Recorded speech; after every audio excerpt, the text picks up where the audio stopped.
이번 주제는 추적성에 대한 것입니다. 이미 파악하셨을 것 같은데요. ISCC 코르시아라고 해서 특별히 다른 ISCC EU나 플러스와 차이가 큰 것이 아닙니다. 거의 그 시스템 방식은 같다고 보시면 되겠습니다. 여기 오늘 말씀드릴 추적성에 대한 것도 그 원리가 같습니다. 사실 좀 반복되는 측면이 있는데요. 자, 어쨌든 ICC 코르시아에서 추적성 관리를 어떻게 하고 있는지 한번 보겠습니다. 자, 이 그림은 이제 좀 낯이 익으시죠? 자, 맨 처음 원료가 발생하는 곳에서부터 최종 그 항공사에서 사용하는 연료가 되기까지의 그 흐름을 나타내는 그림이죠. 자, 전체적인 흐름 중에서 인증을 언제부터 받느냐라고 본다면, 자, 여기 보시면 그 밑에 각 단계별로 해당하는 추적성 문서들이 예시되어 있는데요. 그 문서들을 통해서 알 수가 있습니다. 첫 번째, 우리 셀프D라고 되어 있는 이 문서는 인증과 무관하게 발행할 수 있습니다. 자기 스스로 발행하는 건데요. 누가 발행하느냐 하면은 바이오 원료를 생산하는 농장이나 혹은 그 폐기물이 발생한 곳, 이런 곳에서 인증을 굳이 받을 필요가 없어요. 하지만 최소한 이곳에서 셀프 디클레레이션이라고 하는, 자, 이것은 지속 가능한 원재료다라고 하는 것을 한번 최초 선언을 해 줘야 그 다음부터 그 원료를 활용한 제품의 흐름 전부가 인증을 받을 수 있게 되는 것입니다. 그래서 그 인증받지 않은 곳에서도 셀프D를 발행한다. 이 첫 번째 단계의 문서이다. 이렇게 보시면 되고, 그 다음에 이게 이제 어디로 넘어가냐면은 First Gathering Point, 그러니까 이제 농산물을 집파하는 곳, 집파소, 그 다음에 Collecting Point, 폐기물들을 한 곳에 모으는 곳, 이런 곳에서는 이제 인증을 받기 시작합니다. 그래서 이때부터는 Sustainability Declaration, 즉 SUSD라고 하는 것을 발행을 하게 되는 건데요. 누가 발행하느냐 하면 인증을 받은 그 사업장이 직접 발행을 하는 것입니다. 자, 요 참고로 이제 셀프D, SUSD 이렇게 되어 있는데, 이제 우리 그 ICC 문서들을 보면 SD라고 표현을 많이 합니다. 이제 둘 다 SD인데요. 저희는 요걸 좀 구별하기 위해서 셀프D 혹은 SUSD 이렇게 부르고 있습니다. 둘 다 SD입니다. 하지만 이제 그렇게 부르면 구별이 안 되기 때문에 SUSD 뭐 이렇게 부르고 있는 겁니다. 자, 그 다음 단계부터 계속 SUSD를 통해서 추적성을 갖추게 되죠. 자, 그래서 리파이너리 하는 공장이 있고, 이것이 어떤 창고를 통해서 전달된다거나, 또 그 다음 단계 뭐가 되느냐 하면 이제 드디어 이런 그 오일을 가지고 연료로 사용할 수 있게 그 연료 자체를 만드는 거죠. 이제 대표적인 게 이 항공유에 대해서는 헤파 공정입니다. 헤파 공정, HEFA 공정. 자, 이 공정이 뭐냐면은 바이오 기반의 연료, 그 오일을 이걸 곧장 그대로 항공유로 쓸 수는 없겠죠. 이제 여기서 이제 그 수소 처리가 되는 공정입니다. 수소 처리가 되면 이게 이제 드디어 그 우리가 흔히 자동차나 혹은 뭐 다른 교통수단에서 이용하는 그 연료의 상태가 되는 것입니다. 자, 그 공정으로 오게 되고요. 그 다음 단계가 뭐냐면 그렇게 생산한 그 바이오 원료를 가지고 생산한 이제 연료 제품, 그것을 자, 블렌드 포인트라고 해서 여기서는 이제 혼합을 하게 됩니다. 이제 그걸 그대로 100% 쓰는 게 아니라 석유 기반의 원래 그 사용하던 연료가 있죠. 그것과 일정 비율을 혼합을 해서 사용을 하게 됩니다. 그래서 그렇게 혼합하는 공장이 있고, 그런 다음에 이제 다운스트림 트레이딩이라는 단계로 이제 가게 되는 건데요. 이거는 뭐냐면은 항공사로 연료를 보내는 그런 단계라고 보시면 되겠습니다. 자, 그런데 이제 밑에 이 연료들의 추적성을 확보하는 문서의 색깔이 바뀌죠. 자, 이제 항공유를 만드는 그 해파 공정에서부터는 SOSD가 아니라 POS라는 문서로 바뀝니다. 이게 뭐냐면 Proof of Sustainability라고 해서요. 사실 뭐 제목이 바뀌지만 그 문서의 성격은 사실 좀 비슷해요. 그리고 거기 들어가는 콘텐츠가 조금 바뀌기는 하지만 전체적인 성격은 크게 다르지 않다 이렇게 보시면 되겠습니다. 그런데 어쨌든 이 POS라고 하는 문서는 이제 거의 완성품, 이제 완성품이라고 봐도 무방하겠죠. 완성품을 유통할 때는 이러한 POS라는 문서를 통해서 추적성을 확보하게 됩니다. 자, 그런데 이제 우리가 다음번에 이제 한번 확인을 하겠지만 이 POS라고 하는 문서는 ISCC에서 제시하는 문서의 형식이고요. 자, 우리가 하고 있는 이 코르지아 인증, 코르지아라고 하는 것은 국제민간항공기구 이카오라는 그 기구에서 기준을 만든다고 했죠. 거기에서도 요구하는 문서가 있습니다. 그래서 POS가 만들어지는 그 단계에서부터는 이카오에서 요구하는 지속가능 연료의 그 증명 문서, 또 다른 형식의 문서가 하나 있는데요. 그 두 개를 같이 발행을 하게 됩니다. 자, 그래서 그 두 가지 문서를 통해서 이제 지속 가능성이 이제 전달되고 제품의 어떤 속성이 전달되고 추적성이 만들어지게 되는 것입니다. 그런데 이제 맨 마지막 단계 항공사에서는 어떻게 하느냐? 항공사는 인증을 받을 필요가 없죠. 인증을 받을 필요가 없고 대신 여기서는 공급받은 그 연료, 항공 연료에 대한 속성을 이제 전달받았겠죠. 누구로부터요? 바로 앞전 공급자로부터 이 POS 문서와 코르시아의 지속가능 연료 증명 문서 이 두 가지를 전달받았을 것이고요. 그 문서들에 기반해서 이제 그 국제항공기구 민간항공기구 이카오에다가 자신이 사용한 연료를 통해서 얼마만큼의 온실가스를 배출하였는가라는 배출 보고서를 작성해서 이제 제출을 하게 되는 것입니다. 이 단계에서는 ISCC가 개입하지 않습니다. 인증과도 관계가 없고요. 항공사 자체적으로 보고할 의무가 있기 때문에 그 민간항공기구의 협약에 의거해서 보고하게 되는 것입니다. 자, 인증은 어디서부터 어디까지 받는 거냐면 맨 첫 번째 단계인 농장과 발생지 이곳은 인증을 받을 필요가 없다고 했어요. 그런데 집하소와 그 다음에 수집소 여기서부터 인증을 받고 쭉 다음 단계들은 전부 인증을 받게 되고 어디까지 받느냐면 블렌드 포인트까지는 반드시 인증을 받아야 합니다. 그 다음 단계 다운스트림 트레이딩 부터는 사실은 요거 단계는 옵션이고요. 뭐 반드시 받을 필요는 없습니다. 자율이고요. 그런데 POS와 그 지속가능 항공유에 대한 증명서 요거는 반드시 발행을 해야 됩니다.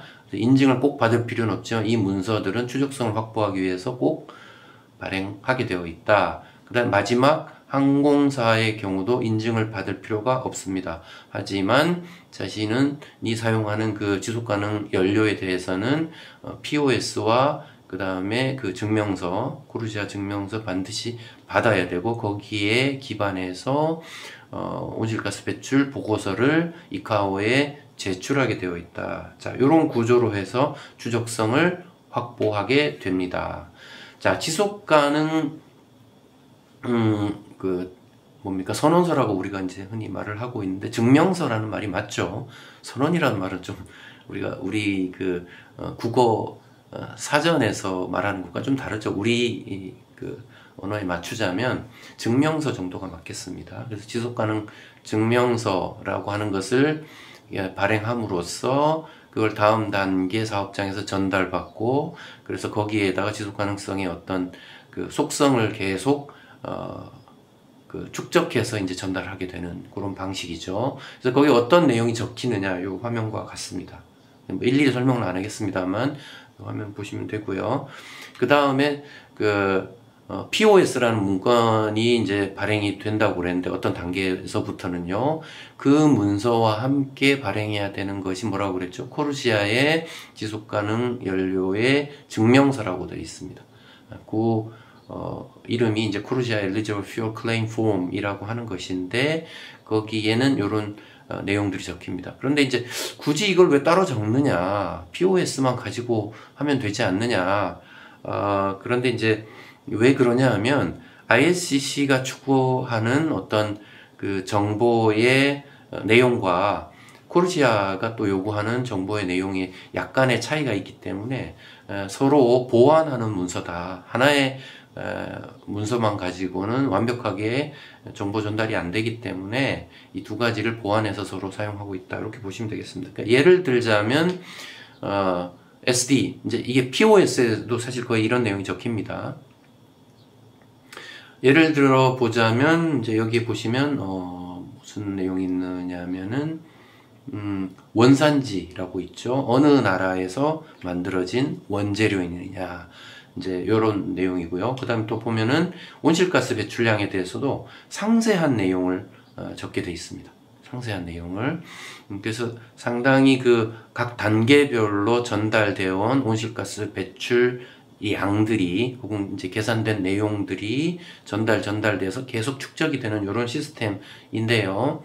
코르시아에서 요구하는 이 문서의 경우는 조금 또 차이가 있을 수 있는데, 예를 들어서 혼합자가 누구냐 이런 부분들, 그 다음에 연료 유형이 뭐냐, ZA, ZB 뭐 이런 거 나와 있는데요. 이런 부분들은 사실은 이제 뭐냐면은 그 어떤 환경에서 어떤 비행기에 사용하는 것이냐. 예를 들어 ZA의 경우는 우리가 흔히 여행 갈 때 타는 그런 일반 그 항공기에 쓰는 거고요. ZB의 경우에는 특수 환경, 예를 들어 이제 극지방이나 혹은 이제 전투기나 뭐 이런 데 사용되는 것이죠.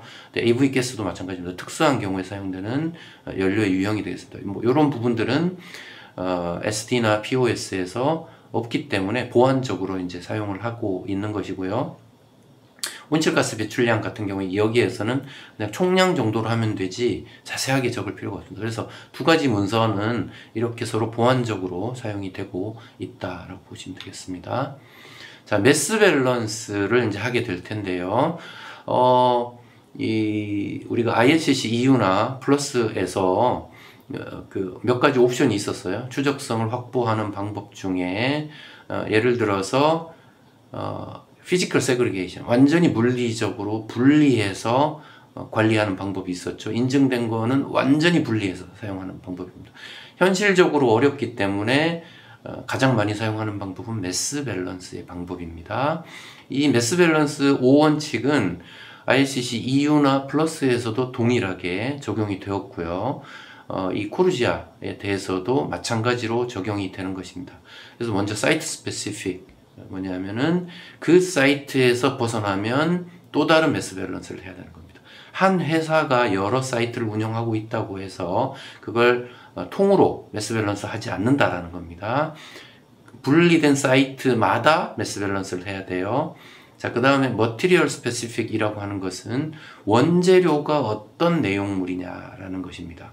그러니까 뭐 예를 들어서 우리 그 에너지 작물 콩농사 져 가지고 한 경우와 혹은 폐식용유를 수집해서 한 경우는 그 최종적으로 같은 제품이 나올지라도 그 내용은 다르게 봅니다. 그래서 이런 거 분리해서 따로따로 매스 밸런스 해야 된다라는 거예요. 그 다음에 프로덕트 스페시픽이라고 되어 있는데, 요거는 이제 완성물 혹은 그 공정을 거쳐서 나온 중간 제조물, 이런 거에 따라서 분리해서 매스 밸런스 실시해야 된다라는 원칙이죠. 자, 스코프 스페시픽이라는 말도 있습니다. 스코프는 뭐였죠? 우리말로 쉽게 풀자면 업종이 되겠습니다. 그래서 같은 회사가 창고업도 하고 있고 트레이딩, 거래업도 하고, 거래 중개업도 하고 있고 가공도 하고 있다. 그리고 컬렉팅 포인트, 수집소 역할도 하고 있다. 그런데 대체로 나오는 내용물이 한 가지다라고 하여도요, 각 업종별로 나누어서 따로따로 매스 밸런스 해야 합니다. 자, 그 다음 시스템 스페시픽이라고 되어 있는데, 요거는 뭐냐면은, 그 인증 시스템이라고 부릅니다. 통상. 뭐를요? 자, ICC EU, ICC 플러스, ICC 코르시아. 요거를 세 가지 인증 시스템이라고 부르고, 그래서 한 회사가 이 세 가지 시스템을 중복해서 인증을 받았다라고 하면 각각에 대해서 나누어서 매스 밸런스를 하여야 합니다. 매스 밸런스 예는 이렇습니다. 원리가 같아요. 제가 이제 복습 차원에서 다시 한번 말씀을 드리자면, 자, 예를 들어 배치 넘버가 123번이 있는데 이게 입고된 게 2000톤이고, 자, 요건 코르시아 플러스 인증을 받은 거예요. 자, 124번이 있는데 코르시아 인증입니다. 자, 1500톤이 들어왔어요. 둘은 다른 것입니다. 둘은 다른 거예요. 코르시아 플러스와 코르시아는 다른 거고요. 자, 코르시아 플러스는 뭐냐면은 조금 더 상위권 인증이라고 한번 말씀을 드린 적이 있어요. 그러니까, 예를 들어 이제 ICC 6원칙이라는 게 환경 기준, 사회적 기준을 지켜야 하는 6원칙이 있는데 그걸 완벽하게 적용해서 한 경우고요. 그냥 코르시아 인증은 사실은 탄소 배출에 초점을 맞춰서 한 인증이고, 그래서 두 개를 좀 구별을 하고 있습니다. 그 다음 125번 배치가 ICC EU 인증이에요. 자, 서로 다릅니다. 그래서 이게 1000이 들어왔다라고 하면, 자, 장부상 이렇게 적히겠죠. 그런데 이게 어떤 공정에서는 전부 다 섞여버릴 수 있어요. 어떤 공장이 라인 3개를 따로따로 운영하지 않을 수 있습니다. 대부분이 그래요, 사실은. 그러면 총량 4,500톤이 한 라인에서 막 작업이 됩니다. 그런데 다른 장부, 출고 장부에는 이렇게 나누어 적히면 된다라는 거예요. 126번이라고 하는 배치로서 나갔고, 코르시아 플러스인데 1200톤이고, 또 한 번 800톤이 그렇게 나가면 되는 겁니다. 127번 배치라고 해서 합산하면 뭐예요? 2000톤이죠. 자, 들어올 때 2000톤이라서 나갈 때 2000톤 됐습니다. 자, 코르시아 인증된 게 1500이 들어와서 1500이 나갔어요. 그러면 된 겁니다. 자, 그 다음에 ICC EU 인증이 1000이 들어왔는데 129번, 130번 배치로 해서 500톤씩 2번 나갔습니다. 합산하면 입고된 것과 똑같죠. 자, 다행히 conversion factor, 그러니까 전환율, 이걸 수율이라고도 부릅니다만 이 100%, 1이기 때문에 이런 계산을 하였습니다. 자, 이게 매스 밸런스입니다. 그러니까 뭐냐면 중간에 공정에서는 혼입이 되더라도 혼입을 일부러 시키기도 하는 거죠. 이 경우에는 그냥 혼합된 겁니다. 그런데 이렇게 기록상으로는 정확하게 들어온 양과 나오는 양이 구별되면 이것을 매스 밸런스라고 부릅니다. 자, 매스 밸런스의 계산식, 기억해야 될 계산식 두 가지가 있고, 자, 기간을 어떻게 정하는가, 이런 원칙들에 대해서는 요 매스 밸런스 특강 했던 적이 있습니다. 그걸 좀 참고로 해주시길 바라고요. 요 링크는 달아두도록 하겠습니다. 그걸 한번 보시면은 이해가 충분히 되실 거고요. 계산 방법론은 다르지 않습니다. 똑같은 방법으로 계산하게 되어 있고요. 자, 코프로세싱이라는 게 있어요. 우리말로 하면 아마 뭐라고 할까요? 동시 가공 뭐 이 정도가 될 텐데요. 이게 무슨 뜻이냐면 코프로세싱이라고 하는 것은 바이오 기반의 연료와 그 다음에 석유 기반의 연료를 동시에 생산하는 거예요. 동시에 투입해서 가공하는 것을 말합니다. 이 블렌딩하고는 좀 달라요. 블렌딩 한다라고 하는 것은 완성물, 그러니까 바이오 기반의 연료와 그 다음에 석유 기반의 연료, 완성물, 두 가지 따로인 완성물을 혼합하는 걸 말합니다. 그래서 블렌드 포인트가 있다고 아까 한번 제가 그 전체 제품의 흐름 전체적으로 보여드리면서 블렌드 포인트라는 공정이 있을 수 있다고 그랬죠. 사업장이 따로 있을 수 있다고 그랬죠. 거기서는 블렌딩을 하는 겁니다. 그 완성물을 혼합하는 거예요. 그 비율이 정확하게 나와 있겠죠. 그런데 코프로세싱은 그것과는 좀 달라요. 그러니까 원료를 처음부터 같이 투입해서 제조하는 그런 공정을 코프로세싱이라고 합니다. 그러니까 이때 뭐냐면 바이오 원료도 들어가고 석유 기반 원료도 들어가기 때문에 그 중에 바이오 기반의 원료에 해당하는 양만큼을 그 쉐어를 제조된 연료 전체 중에서 얼마만큼을 바이오 기반의 쉐어로 적용할 것인가 이걸 계산하는 방법을 말하는 겁니다. 그래서 바이오 함량을 산정하는 방법 3가지가 나오는데요. 첫 번째가 에너지 기준, 두 번째가 탄소 동위원소, 세 번째가 질량 기준입니다. 자, 이 중에 그냥 에너지 기준 가중평균법 쓰는 게 가장 좋습니다. 다른 건 그냥 사실 거의 쓸 일이 없고, 혹은 질량 기준 계산법은 좀 복잡해요. 그러니까 여기에 이제 손실률, 효율 이런 거 다 각각에 대해서 바이오에 대해서 석유 기반에 대해서 따로따로 계산해서 그거를 이제 공정 투입 시, 그 다음에 제조 후 이걸 다 계산해서 비율까지 수율까지 각각에 대해서 맞추어야 되는데요. 네. 그 다음 탄소 동위원소 분석법은 실험실에서 하는 분석법을 말해요. 그러니까 우리 탄소 C, 탄소 원소 C가 이게 이제 원소 기호 번호가 이제 몇이죠? 12란 말이에요. 탄소는 10입니다. 이게 뭐냐면 질량을 말하는 거죠. 그런데 이게 탄소 14가 있습니다. 같은 탄소인데 동위원소라고 부르죠, 이때. 그런데 이 바이오 기반의 탄소와 그 다음 석유 자원 기반의 탄소는 이 동위원소 12와 그 다음 14 같은 탄소인데 12와 14의 비율이 서로 다릅니다. 그래서 이 비율 구성을 분석해서 그 중에 바이오 기반의 원료가 얼마나 된다라고 이제 이 실험실 분석을 통해서 알아내는 방법입니다. 그래서 우리는 에너지 기준 가중평균법 이걸 쓴다고 생각하시면 되게 간단합니다. 에너지 기준이라고 하는 것은 뭐냐면은 그 에너지의 양으로 인해서 얼마만큼의 일량, 우리가 주울이라고 부르는 양이죠. 사실 그게 이제 이 에너지의 목적이죠. 연료의 목적입니다. 그걸 뽑아낼 수 있느냐, 그걸 가지고 하는 건데요. 바이오 기반의 이제 연료의 경우에는 킬로그램당 한 35메가줄 정도가 되고요. 그 다음에 이제 석유 기반의 연료의 경우 좀 더 높아요. 한 42, 3 정도, 42, 43, 그 정도의 그 에너지 이걸 뭐라고 부르냐면은 이제 히팅 밸류, 그러니까 이제 열 발생량, 발열량이라고 부르죠. 이제 그거를 적용을 하게 되는 겁니다.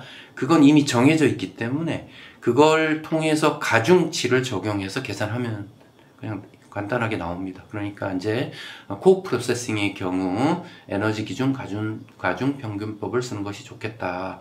이렇게 기억하시고 향후에는 그 기준치를 찾아서, 그러니까 이제 발열량 기준치를 찾아서 적용해서 가중치를 곱셈해서 계산해내면 되겠습니다. 자, 여기까지 하겠습니다. 다음 토픽은 이제 온실가스 계산법, 이걸 다시 한번 해볼 텐데요. 이것도 마찬가지로 ICC EU에서와 크게 다르지 않은데요. 복습 차원에서 한번 좀 보시도록 하면 되겠습니다. 여기까지 하겠습니다.